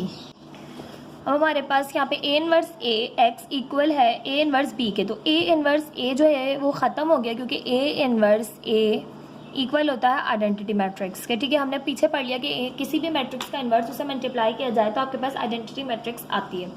ठीक है, अब यहाँ पर आइडेंटिटी मैट्रिक्स आ जाएगी तो आई अगर एक्स से मल्टीप्लाई होगा तो एक्स ही रहेगा। ठीक है, कोई चेंजेस नहीं आएगा, इसलिए इसको हटा दिया हमने यहाँ से। ठीक है, तो एक्स बराबर आ गया ए इनवर्स बी के। ये हो गई इक्वेशन नंबर 2 आपके पास। इस इक्वेशन के ज़रिए हम फाइंड आउट करेंगे किसी भी मैट्रिक्स का सोल्यूशन। ठीक है, इन मैट्रिक्स मेथड। ठीक है, मैट्रिक्स मेथड के अंदर हम ये यूज़ करेंगे चीज़। ठीक है, एक्स बराबर है ए इनवर्स बी के, यानी हम मैट्रिक्स का इन्वर्स फाइंड करेंगे और उसे बी मैट्रिक्स से करेंगे मल्टीप्लाई। अब हमारे पास एग्जाम्पल है इसकी आपके पास मैट्रिक्स इन्वर्स मेथड की, कि solve the following system of linear equations by using matrix inversion method. आपने लीनियर इक्वेशन को मैट्रिक्स मेथड से सॉल्व करना है। ठीक है, मैट्रिक्स इन्वर्जन मेथड भी कहते हैं इसे। ठीक है, मैट्रिक्स मेथड भी कहते हैं। ठीक है, तो इससे आपने लीनियर इक्वेशन को किस तरह से सॉल्व करना है, यह मैंने आपको बताया कि ये आपके पास मेन फार्मूला होता है कि x is equals to A inverse B. अब ये आपके पास कैसे ड्राइव हुआ ये हमने यहाँ देखा। अब आपके पास इस क्वेश्चन को करेंगे सॉल्व। ये आपको दो लीनियर इक्वेशंस दी जाती हैं। ठीक है, अब इस तरह से आपको दो लीनियर इक्वेशंस दी जाएंगी और आपसे कहा जाएगा कि मैट्रिक्स इन्वर्जन मेथड से इस रूल से सॉल्व कीजिए। ठीक है, तो अब आपके पास इक्वेशन हमने ले ली है, सोल्यूशन स्टार्ट करते हैं। सबसे पहले हम इसे मैट्रिक्स फॉर्म में लिखेंगे। तो मैट्रिक्स फॉर्म में लिखने का क्या तरीका होता है कि आपके पास सबसे पहले एक मैट्रिक्स बनाई जाती है जिसके अंदर आप तमाम coefficients of x and y लिखते हैं। पहले कोफिशिएंट ऑफ एक्स, देन फिर लिखते हैं कोफिशिएंट ऑफ वाई, फिर आप दूसरा मैट्रिक्स बनाते हैं जिसके अंदर आप उनके वेरिएबल्स लिखते हैं। पहले के हैं एक्स और फिर वाई, यानी एक्स और वाई दोनों वेरिएबल्स, और इक्वल किसके हैं तो कांस्टेंट टर्म्स के इक्वल है 3 और 5, तो 3 और 5। इस तरह से आप 3 मैट्रिसेस बनाते हैं, 2 मैट्रिसेस इक्वल हैं इस मैट्रिक्स के, ठीक है। अब आप इसको क्या कहेंगे, इस मैट्रिक्स को हम कहते हैं ए एक्स बराबर है बी के। इस मैट्रिक्स को ए का नाम देंगे, इसको एक्स का, इसको बी का। तो हम यहाँ लिखेंगे here A is equals to 5 3 2 2 and x is equals to या b इज इक्वल्स टू, सब कोई सी पहले लिख लें, x is equals to x y and b is equals to 3 5, ठीक है। अब आपने तीनों मैट्रिसेस यहाँ पर लिख दी, यहाँ तक बनाएगा, ठीक है। अब ये मैट्रिसेस हमने लिख दी, ये ए है, ये एक्स है, ये बी है, ठीक है। अब आपने एक्स फाइंड आउट करना है, यानी एक्स वाई क्या है आपने ये फाइंड आउट करना है। तो ए यहाँ है, आपने क्या करेंगे, दोनों साइड्स पर जो है वो ए इनवर्स से मल्टीप्लाई कर दें। इस तरह से कर लेंगे, आपको डायरेक्ट फॉर्मूला याद हो कि एक्स बराबर है आपके पास ए इनवर्स बी के, ठीक है। इसको लिख के क्वेश्चन 1 का नाम दे दें। नाउ अब आपने क्या करना है, अब आपने ए इन्वर्स फाइंड आउट करना है, क्योंकि अगर आपको एक्स फाइंड करना है तो ए इन्वर्स बी, यानी ए इन्वर्स फाइंड करके आपने उसे बी मैट्रिक्स से मल्टीप्लाई करना है। अब बी मैट्रिक्स आपके पास यहाँ पर गिवन है 3 5, तो ए इन्वर्स नहीं गिवन, तो ए इन्वर्स फाइंड करेंगे हम, फाइंड ए इन्वर्स। तो ए इन्वर्स फाइंड करने के लिए हमें चाहिए, हम जानते हैं कि ए इन्वर्स बराबर होता है आपके पास adjoint A divided by determinant of A, ठीक है, इसके बराबर होता है। अब आपके पास इसमें एडजॉइंट और डिटर्मिनेंट दोनों हमने फाइंड करने, तो पहले हम फाइंड कर लेते हैं यहाँ पर determinant A D minus B C. अब ए यहाँ पर क्या है, तो ए बी सी डी इस तरह से याद रखा कीजिए, और ये सामने सामने अपोजिट में ए डी और ये है बी सी। तो डिटर्मिनेंट निकालने के लिए ए और डी को मल्टीप्लाई करें, ए आपके पास है 5, डी आपके पास है 2 माइनस बी सी, बी आपके पास है 2, सी आपके पास है 3। तो A determinant is equals to 5 2 ज़ा 10 माइनस 2 3 ज़ा 6, ठीक है। ए डी माइनस साइन लगाई फॉर्मूले के बीच की, फिर बी सी, बी और सी को मल्टीप्लाई किया, तो 10 माइनस 6 आपके पास यहाँ से आ गया 4। A determinant is not equals to 0, तो सिंस ए इनवर्स आपके पास ए इनवर्स क्या करता है, एग्जिस्ट करता है, सो ए इनवर्स या आपके पास सोल्यूशन विल बी पॉसिबल, इस तरह से भी आप यहाँ पर मेंशन कर सकते हैं कि आपके पास सोल्यूशन पॉसिबल। तो हम यहाँ लिख देते हैं एग्जिस्ट, ए इनवर्स एग्जिस्ट करता है, ठीक है। ए इनवर्स आ गया। Now find adjoint A. अब हम एडजॉइंट ए फाइंड आउट कर रहे हैं, तो एडजॉइंट ए आपके पास बराबर होता है ए और डी की पोजीशन चेंज होती है 2 और 5, यानी ए 2 डी की जगह चले जाता है, डी ए की जगह, ठीक है। पोजीशन चेंज होती है और इनकी बी और सी की साइन चेंज होती है। ये आ गया आपके पास ए डिटर्मिनेंट, ठीक है। ए डिटर्मिनेंट भी आ गया। अब आप ए इनवर्स फाइंड कर सकते हैं। A inverse is equal to 1 upon adjoint 1 upon determinant A. Determinant A आया है आपके पास 4 multiply by adjoint of A, तो एडजॉइंट ए लिख लिया हमने यहाँ। अब आपके पास ये ए इनवर्स आ गया। अब सिंपली आप ए इनवर्स को यहाँ पर मल्टीप्लाई इक्वेशन 1 में पुट कर सकते हैं, क्योंकि ए इनवर्स हमें फाइंड नहीं, मतलब मालूम नहीं था, हमने फाइंड करना था। तो now by matrix inversion method, matrix inversion method के मुताबिक हमारे पास x बराबर होता है ए इनवर्स b के। तो यहाँ पर x बराबर होगा, या x की अब आप वैल्यू पुट कर दीजिए, x यानी अब आपके पास x क्या था यहाँ पर, x और y। तो यहाँ पर आप पुट कर दें x y is equal to, तमाम की जगह उसकी जो वैल्यूज़ हैं वो पुट करते जाएं, ठीक है। अब यहाँ पर मैट्रिक्स हमने पुट कर दी x की जगह x y। ए इनवर्स आपके पास आया है 1/4 +2 -2 -3 5 एंड बी है आपके पास कांस्टेंट जो थे, ठीक है, उनके बराबर 3 और 5। अब हमारे पास इसको पहले इससे अंदर मल्टीप्लाई करेंगे, देन फिर 4 से डिवाइड करेंगे, क्योंकि अगर डिवाइड कर दिया तो फिर मल्टीप्लिकेशन करेंगे तो बहुत ज़्यादा कन्फ्यूजन हो जाएगी।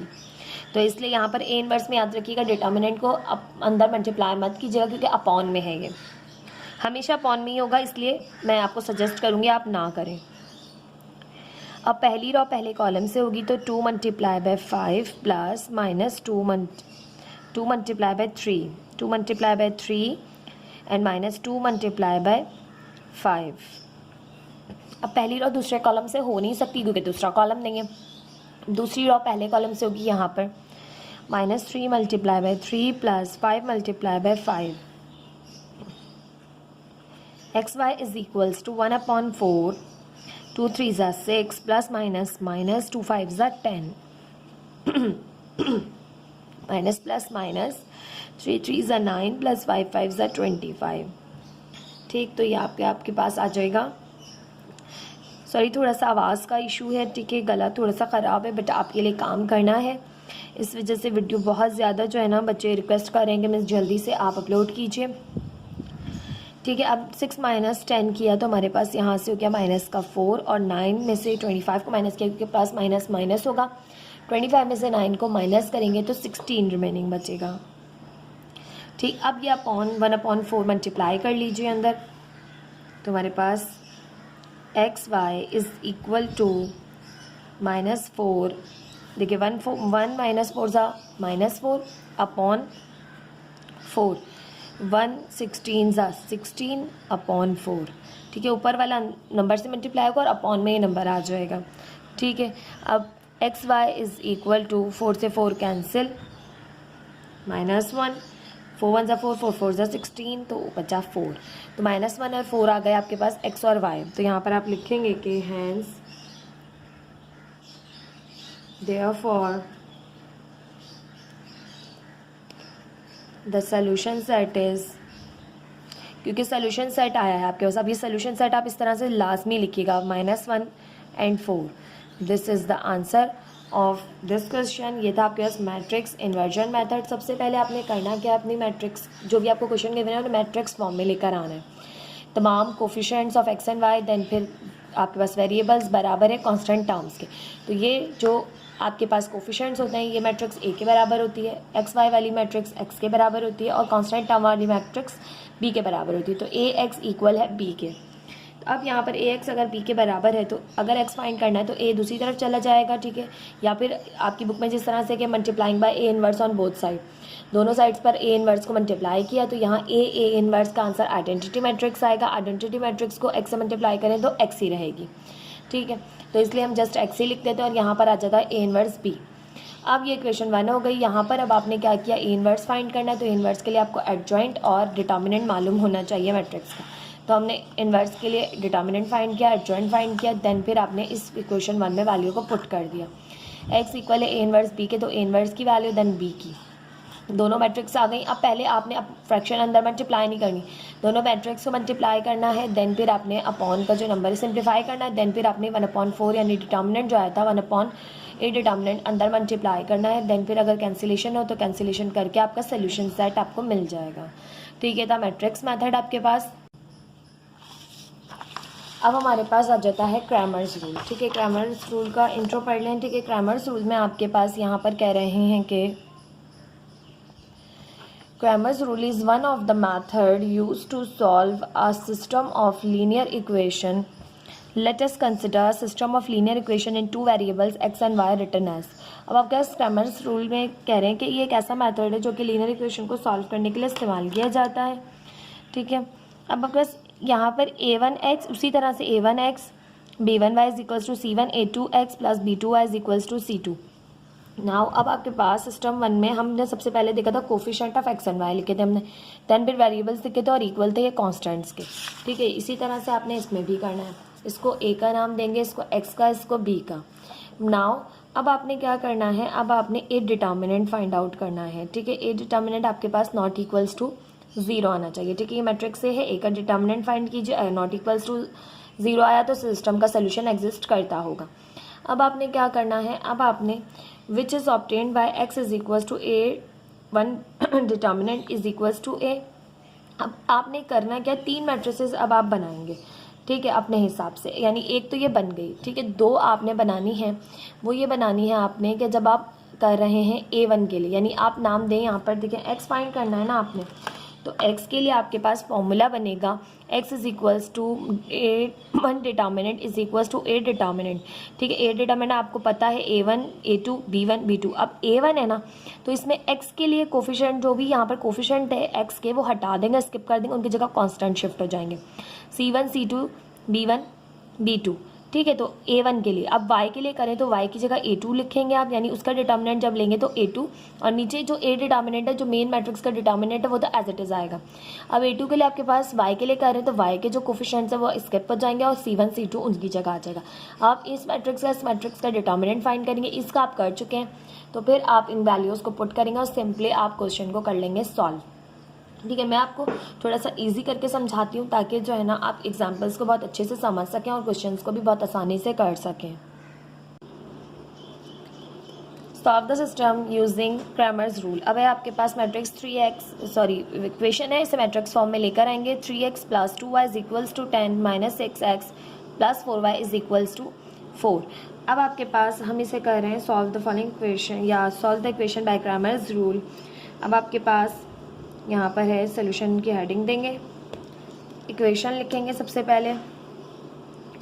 जिस तरह आपको प्रॉपर पेपर में करना होता है एग्ज़ाम्स में, कॉपीज़ में, बिल्कुल मैं वैसे ही करवाने की कोशिश करती हूँ, हर एक चीज़ मेंशन करती हूँ, ठीक है, ताकि जो है वो आपको कोई भी कंफ्यूजन ना हो कि मिस जो है वो किस तरह से करें या हम किस तरह से कौन से स्टेप्स कब करें, क्योंकि रफ जो है वो वर्क ज़रूरी होता है कुछ क्वेश्चंस में, तो मैं वो भी लाजमी करवा रही होती हूँ, ठीक है। उसका मकसद सिर्फ और सिर्फ ये होता है कि आपको किसी भी तरह की कोई कन्फ्यूजन ना रहे, आप एक एक चीज़ जो है ना वो अच्छे से पिक करें और उसे जब आप सॉल्व कर रहे हो तो वो आपकी आदत हो करने की, यानी कि आपको बिल्कुल उसी तरह से करने का जो है वो आपको पता हो कैसे करना है और आप बिल्कुल वैसे करें, ठीक है। ठीक है, अब यहाँ पर हम कह रहे हैं given system can be written in matrix form as, ठीक है, मैट्रिक फॉर्मेट एज, ठीक है। हमने मैट्रिक फॉर्मेट में लिखना है, तो यहाँ पर आपके पास हेयर सबसे पहले हम बनाएंगे ए मैट्रिक्स, ठीक है। ए मैट्रिक्स में आपने रखने होते हैं, मैं इन जनरल सिर्फ आपको ये इस क्वेश्चन में बता रही हूँ, आपने पेपर में ये सब नहीं करना, ये स्टेप मैं आपको सिर्फ समझाने के लिए बता रही हूँ। हम 3 मैट्रिसेस बनाएंगे, एक बनाएंगे हम ए, ठीक है, जो कि आपके पास होगी यहाँ पर, जिसमें A1 A2 B1 B2 होंगे, ठीक है। अब A1 A2 आपको पता है कोफिशिएंट ऑफ x को A1 A2 एंड B के जो कोफिशिएंट है उसे आप कहते हैं B1 B2, x के जो, अब हमने क्या किया, हमने यहाँ पर A को बराबर लिया, यानी जो आपके पास A मैट्रिक्स हमने बनाई उसमें हमने कोफिशिएंट ऑफ x को A1 A2 का नाम दिया और कोफिशिएंट ऑफ y को हमने B1 B2 का नाम दिया हुआ है, ठीक है। आपको पता है x के कोफिशिएंट A1 A2 होते हैं, y के कोफिशिएंट B1 B2 होते हैं और ये C1 C2 होते हैं कांस्टेंट टर्म।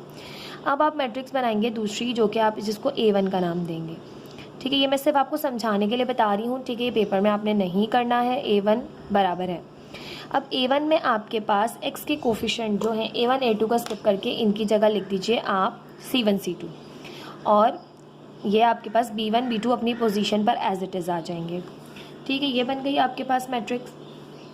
अब आपने A2 बनानी है, जो कि जिसमें y के जो हैं वो आपके पास कोफिशिएंट यानी B1 B2 स्किप हो जाएंगे, A1 A2 as it is आ गए, इनकी जगह y की जगह आ जाएंगे C1 C2, ये दूसरी मैट्रिक्स बन गई। अब इन तीनों के आपने फाइंड करने होते हैं डिटर्मिनेंट। अगर आप जो है वो स्टार्टिंग में डिटर्मिनेंट फाइंड कर लें तो भी रॉन्ग नहीं होगा, या फिर आप बुक जैसा बुक में करवाया गया वैसा करें तब भी रॉन्ग नहीं होगा। तो सबसे पहले हम कह रहे हैं फाइंड ए डिटर्मिनेंट। अब ए डिटर्मिनेंट फाइंड करें तो हमें पता है फॉर्मूला है आपके पास AD - BC, तो A determinant is equal to, A है आपके पास, यहाँ पर मैंने A1 A2 नहीं लिखे थे तो मैं यहाँ पर ए की जगह मेंशन कर लेती हूँ, 3 था -6 था 2 था 4 था, ठीक है। अब यहाँ पर आपके पास आ जाएगा A3 4 = 12 माइनस, और यहाँ पे 2 6 = 12 माइनस का, क्योंकि प्लस माइनस माइनस 2 6 = 12, तो 12 + 12 माइनस माइनस प्लस होगा, ये ए डिटर्मिनेंट आ गया यहाँ से आपके पास 24, जो कि नॉट इक्वल्स टू 0 है, तो फर्दर सोल्यूशन एग्जिस्ट करेगा। अब आपके पास हमें मालूम करना है अगर x, ठीक है, तो x मालूम करने के लिए आपने रखना है a1 का डिटर्मिनेंट ऊपर, ठीक है। x के लिए याद रखिएगा a1 का डिटर्मिनेंट ऊपर, क्योंकि जिसमें x के कोफिशिएंट नहीं होंगे ना वो a1 है, जिसमें y के कोफिशिएंट नहीं होंगे वो a2 है, और x के कोफिशिएंट जिसमें नहीं होंगे वो x के लिए यूज़ होगा, और y के कोफिशिएंट जिसमें नहीं होंगे वो y के लिए यूज़ होगा। तो determinant of a1 divided by determinant of a। अब आप अगर इसी स्टेप के बाद आप a1 का डिटर्मिनेंट फाइंड कर लें तो भी गलत नहीं होगा, ठीक है। बट यहाँ करें तो बुक में आपको यहाँ करवाया गया है तो मैं यहीं करवा देती हूँ कुछ क्वेश्चंस में आपको, क्योंकि तरीका करने का गलत नहीं होता। आप इस तरह भी कर सकते हैं, आप उस तरह भी कर सकते हैं। तो यहाँ पर हम a1 का डिटर्मिनेंट लिखते हैं, तो ये है 10 2 4 4, और यहाँ पर a डिटर्मिनेंट हम फाइंड कर चुके हैं वो 24 है, वो एज इट इज़ रख दीजिए। अब यहाँ फाइंड कर लें ad माइनस bc, 10 4 ज़ा 40 माइनस 2 4 ज़ा 8 अपॉन 24।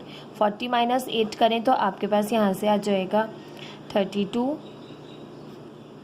अपॉन 24। 2 की टेबल से कैंसिलेशन कर दें, 2 1 ज़ा 2 2 6 ज़ा 12 2 1 ज़ा 2 2 2 ज़ा 4, फर्दर हो रहा है 4 3 ज़ा 12 4 4 ज़ा 16, तो आपके पास आ गया 4 अपॉन 3। नाउ y के लिए करें तो y के लिए आपके पास आपने ऊपर रखना है a2 का डिटर्मिनेंट, नीचे a डिटर्मिनेंट ही, ठीक है। अब a2 का डिटर्मिनेंट फाइंड करेंगे तो a2 है आपके पास 3 माइनस 6 10 4 अपॉन a डिटर्मिनेंट आप फाइंड कर चुके हैं जो कि 24 है। अब यहाँ फाइंड करें 3 4 ज़ा 12 माइनस माइनस प्लस 10 6 ज़ा 60 अपॉन 24, तो ये हो जाएगा 72 अपॉन 24। 24 1 ज़ा 24 24 3 ज़ा 72, तो ये आ गया आपके पास यहाँ से 3, ठीक। अब आपने x भी फाइंड कर लिया, y भी फाइंड कर लिया। बहुत ज़्यादा जो है ना इजी सा क्रैमर्स रूल है। तो अब आपके पास यहाँ पर आप लिखेंगे hence solution set is, solution set आपके पास यहाँ से आ गया 4 upon 3 and 3। This is the answer of this question. ये थी आपके पास एग्जाम्पल नंबर 1 क्रैमर्स रूल के लिए। आपको मैंने मैट्रिक्स इन्वर्जन मेथड भी समझाया, मैंने आपको क्रैमर्स रूल मेथड भी समझाया, और पूरी जो है वो इंट्रोडक्शन वीडियो जो पूरा आपको बेसिक इंट्रोडक्शन था इस एक्सरसाइज का वो दे दिया। अब इंशाल्लाह नेक्स्ट वीडियो से हम स्टार्ट करेंगे इसकी एक्सरसाइज। आपको पता है मैं तमाम क्वेश्चंस को अलग अलग करवा रही हूँ। आपको जो है वो वेबसाइट पर भी तमाम नोट्स मिल जाएंगे, जो मैं करती जा रही हूँ तमाम नोट्स आपको वहाँ अवेलेबल होंगे, आप वहाँ से जाके चेक कर सकते हैं, ठीक। क्योंकि यहाँ पे स्क्रीनशॉट लेना थोड़ा मुश्किल हो जाता है, बट वहाँ पर आपको सब कुछ मिलेगा, तमाम सॉल्यूशंस आपके सामने होंगे। जैसे कह लें बुक की गाइड बुक्स जो है ना बुक बनती जा रही है वहाँ पर, ठीक है। तमाम सॉल्यूशन मैं वहाँ पर जो है वो आपको प्रोवाइड करती जा रही हूँ, तो वहाँ से जाकर आप चेक कर सकते हैं, ठीक है। एक्सरसाइज नेक्स्ट वीडियो में स्टार्ट करेंगे। चैनल को सब्सक्राइब, वीडियो को लाइक ज़रूर कीजिएगा। मिलते हैं नेक्स्ट वीडियो में, तब तक अपना ख्याल रखिए। Thank you so much. अल्लाह हाफिज़।